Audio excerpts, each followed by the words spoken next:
સ્વાગત છે મિત્રો વિડીયોમાં। તો મિત્રો અત્યારે રાજ્યમાં અને દેશભરમાં ગરમીએ કહેર મચાવી છે।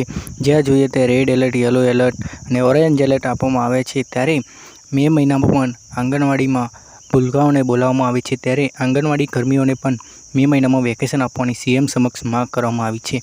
તો શું છે સંપૂર્ણ વિગત જોઈએ તો મિત્રો અહીંયા તમે જોઈ શકો છો કે ગરમીમાં પણ આંગણવાડીમાં બાળકોને બોલાવાય છે। આંગણવાડી કર્મીઓને મે મહિનામાં વેકેશન આપવાની સીએમ સમક્ષ માંગ। તો મિત્રો અહીંયા તમે જોઈ શકો છો કે ગુજરાત આંગણવાડી કર્મચારી સંગઠન દ્વારા મુખ્યમંત્રીને પત્ર લખી વેકેશન મે માસમાં જાહેર કરવા રજૂઆત કરી છે। રાજ્યના 70% આંગણવાડી કેન્દ્રોમાં પંખાઓ પણ બંધ છે તે ઉલ્લેખ કરવામાં આવ્યો છે। સીએમને રજૂઆતમાં જણાવવામાં આવ્યું છે કે 51,000 આંગણવાડી કેન્દ્રોમાં 1.06 લાખ વર્કર તથા હેલ્પર અને 6 વર્ષ સુધીના આશરે 14 લાખથી વધુ બાળકો હાલમાં સમગ્ર રાજ્યમાં ધોમધખતા તાપમાં આંગણવાડી કેન્દ્રોમાં બોલાવવામાં આવે છે। ઉપરાંત 40,000 જેટલી આશા વર્કરને બરબરતા તાપમાં ફિલ્ડ વર્કની કામગીરી સોંપાઈ છે। મે મહિનો અને જૂનની 10 સુધી ગરમી ઐતિહાસિક સ્તરે છે। સરકાર દ્વારા રેડ એલર્ટ અને ઓરેન્જ એલર્ટ જાહેર કરીને નાગરિકોને ઘરની બહાર ન નીકળવા તથા મજૂરોને બપોરે કામ બંધ રાખવા એડવાઇઝરી જાહેર કરાઈ છે।